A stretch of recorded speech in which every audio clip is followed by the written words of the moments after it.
পুরুষদের হাতে লাঠি ও মহিলাদের ঝাঁটা নিয়ে ভোট কেন্দ্র আগলানোর নিদান। এসআইআর আবহে বিতর্কে বাঁকুড়ার বিজেপি বিধায়ক নীলাদ্রি শেখর দানা। হ্যাঁ, ভূতের উপদ্রব ঝাঁটিয়ে বিদায় করতে হবে ভূতকে, আর লাঠি দিয়ে তাদেরকে আদর করে দিতে হবে। একটু লাঠি দেখিয়ে কি বার্তা দিলেন?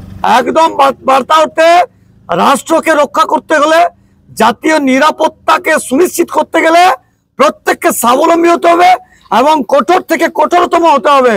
যারা নিজেরা ভোটটা দিতে পারে, গ্রামের মানুষ অনেক সময় ভোট কেন্দ্রে গিয়ে বিফল মনোরথে চোখের জল ফেলতে ফেলতে তারা ভোট কেন্দ্র থেকে বেরিয়ে যায়, ভোটটা দিতে পারে নাই।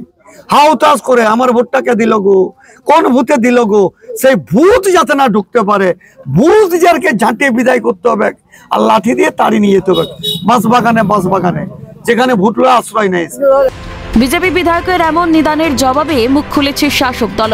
তৃণমূলের বাঁকুড়া শহর সভাপতি শিবাজী বন্দ্যোপাধ্যায়ের কথাকে সুরে মন্তব্য, উস্কানি দেওয়াই বিজেপির সংস্কৃতি। ওদের দলের এটাই কালচার, তাই ওদের এমএলএরও একই স্বভাব, মানুষকে উস্কানিমূলক কথাবার্তা বলা। এসআইআর নিয়ে বিস্তর টানাপোড়েনে এমনিতেই সরগরম রাজ্য। সেই এসআইআর সহায়তা কেন্দ্রে গিয়ে বিজেপি বিধায়কের এমন বক্তব্য উত্তাপ বাড়াচ্ছে। স্বরূপ রায় রিপোর্ট, ক্যালকাটা নিউজ।